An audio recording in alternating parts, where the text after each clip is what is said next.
नमस्कार साथियों, आज से हम लोग एक नया सेगमेंट शुरू कर रहे हैं जिसमें आपके परीक्षा के दृष्टिकोण से महत्वपूर्ण राष्ट्रीय और अंतर्राष्ट्रीय घटनाक्रमों की विस्तार पूर्वक चर्चा करेंगे। तो चलिए शुरू करते हैं। पिछले कई दिनों से आरक्षण का मुद्दा बहुत गरमाया हुआ है। कुछ लोग कह रहे हैं कि सरकार जो है वो ओबीसी आरक्षण को खत्म करने वाली है। कुछ लोग कह रहे हैं कि सरकार आरक्षण को बहुत तार्किक बनाने की कोशिश कर रही है। बहुत सारे लोग, बहुत सारी बातें। आइए इस मुद्दे को बहुत डिटेल से समझने की कोशिश करते हैं अपने एग्जाम के पॉइंट ऑफ व्यू से। सबसे पहले अचानक से क्या हुआ कि लोग आरक्षण के मुद्दे पर इतना ज़्यादा सवाल करने लगे, या फिर उत्तर प्रदेश में इतना सारा बवाल क्यों चल रहा है आरक्षण को लेके। देखिए, आपको पता है कि उत्तर प्रदेश में 762 नगरीय निकायों का चुनाव होने वाला है। इन नगरीय निकायों का जो कार्यकाल था वो 12 दिसंबर से 19 जनवरी के बीच में खत्म होने वाला है। अब जाहिर सी बात है, संविधान का अनुच्छेद 243 साफ साफ ये बात कहता है कि कार्यकाल 5 साल पूरा होने से पहले ही चुनाव करवाइए, अतः इनका चुनाव करवाना जरूरी था।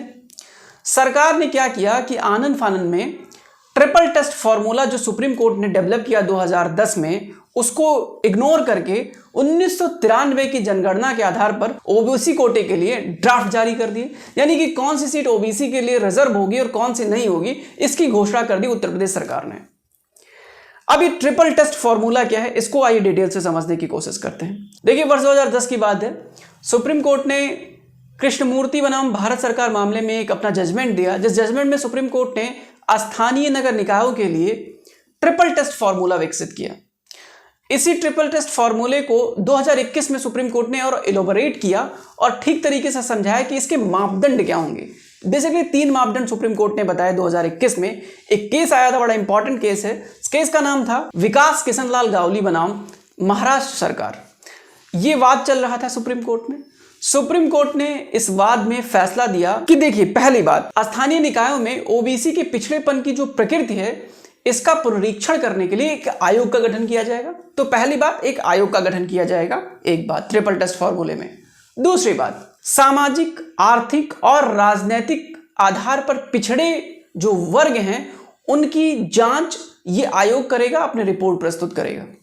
तीसरी बात, ये जो पूरा आरक्षण होगा ये 50% से ज्यादा नहीं होगा, जो कि इससे पहले भी सुप्रीम कोर्ट ने इंदिरा साहनी वाले जजमेंट में सुप्रीम कोर्ट ने साफ साफ कहा है कि जो रिजर्वेशन होगा वो 50% से ज्यादा नहीं होगा। SC ST OBC तीनों मिला के 50% से ज्यादा आरक्षण नहीं होगा। ये सुप्रीम कोर्ट ने इंदिरा साहनी बनाम भारत संघ मामले में 1993 में ऑलरेडी कह दिया है। इसी बात को 2021 का जो महाराष्ट्र सरकार वाला मामला था, इस मामले में सुप्रीम कोर्ट ने फिर से दोहराया कि 50% से ज्यादा नहीं होनी चाहिए जो भी आरक्षण आप आयोग सजेस्ट करें। इस आधार पर विपक्षी दल जो वर्तमान बीजेपी गवर्नमेंट है उन पर आरोप मढ़ना स्टार्ट कर दिए। पहला आरोप क्या है? ट्रिपल टेस्ट फॉर्मूले का पालन नहीं किया गया।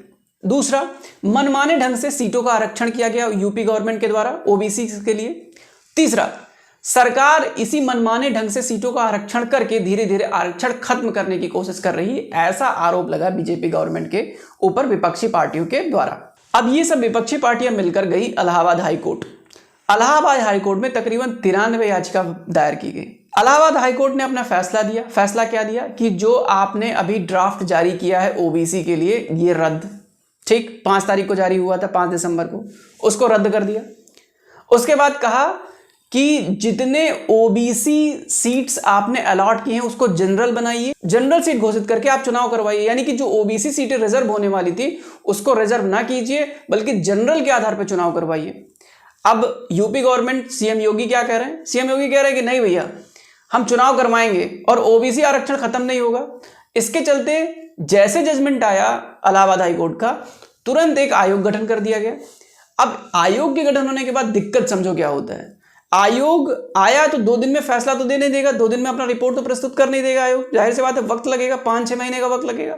और आपको मैंने शुरुआत में ही बताया कि 19 जनवरी तक ये जो स्थानीय नगर निकाय हैं इनका जो है कार्यकाल खत्म हो रहा है। तो जाहिर सी बात है, अनुच्छेद 243 के तहत क्या बात है, 243 के तहत हम जानते हैं कि 5 साल के अंदर ही चुनाव करवाने चाहिए। लेकिन चूंकि चुनाव का वक्त पूरा हो चुका है इनका, तो चुनाव तो हमको इमरजेंसी में करवाने ही थे। अब आयोग का गठन हो गया तो आयोग कम से कम 5 से 6 महीना लेगी अपनी रिपोर्ट प्रस्तुत करने में।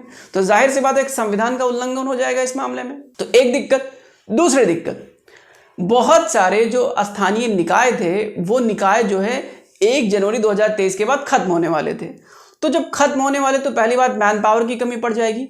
दूसरी दिक्कत हो जाएगी कि जो निकाय की जरूरत नहीं थी उसके लिए फिर से चुनाव क्यों करवाना। तो जाहिर सी बात है जो निकाय खत्म हो रहे हैं उनके लिए फिर से चुनाव करवाएंगे आप। और दूसरी बात, स्टाफ कम पड़ जाएंगे, तो इसके चलते क्या होगा, डिले होता चला जाएगा बहुत ज्यादा। जब इतना सारा डिले होता चला जाएगा तो जाहिर सी बात है कि जो संविधान है, संविधान का आर्टिकल 243 है, इसका वायलेशन सीधे सीधे तौर पे हो जाएगा। और इससे पहले भी संविधान का एक उल्लंघन हो चुका है। कौन सा उल्लंघन? आर्टिकल 141 साफ साफ ये बात कहता है कि राज्य सरकारों को सुप्रीम कोर्ट के द्वारा दिए गए फैसलों का पालन करना होगा, बाध्यकारी है। और चूंकि उत्तर प्रदेश सरकार ने ट्रिपल टेस्ट फॉर्मूला को फॉलो नहीं किया, अतः संविधान के अनुच्छेद 141 का उल्लंघन कर दिया। अब जब इलाहाबाद हाईकोर्ट का एक फैसला आ चुका है तो अब यूपी गवर्नमेंट क्या करेगी? यूपी गवर्नमेंट को तो चुनाव करवाने हैं, चुनाव आयोग को तो चुनाव करवाने हैं, जाहिर सी बात है। तो यूपी गवर्नमेंट ने क्या किया है, अब इस फैसले को सुप्रीम कोर्ट में ले जाके चुनौती दे दी है कि नहीं भैया, ऐसा पहले भी हो चुका है। महाराष्ट्र और मध्य प्रदेश के मामलों में ऐसे पहले भी सुप्रीम कोर्ट ने कहा है कि भैया ठीक है, अगर आप ट्रिपल टेस्ट फॉर्मूला नहीं अपना पाए हैं तो आप, सरकार ने जो ड्राफ्ट जारी किया है उस आधार पर आप चुनाव लड़वा लीजिए। ऐसा पहले हो चुका है, महाराष्ट्र और मध्य प्रदेश में हो चुका है पहले ये। तो उत्तर प्रदेश में क्यों ना हो? जाहिर सी बात है, वक्त कम है, चुनाव करवाने हैं, तो जाहिर सी बात है इस तरीके को अपनाया जा सकता है। सरकार ने जो ड्राफ्ट दिया उस ड्राफ्ट को ही माना जाना चाहिए, ऐसा बहुत लोग सजेस्ट कर रहे हैं। अब देखिए, मंगलवार को सुप्रीम कोर्ट का निर्णय आने वाला है, देखते हैं सब कुछ ठीक रहेगा। उम्मीद करते हैं आपको ये मुद्दा भी समझ में आ गया होगा। कमेंट सेक्शन में हमें बताइए कि आपका क्या राय है इस मुद्दे को लेकर।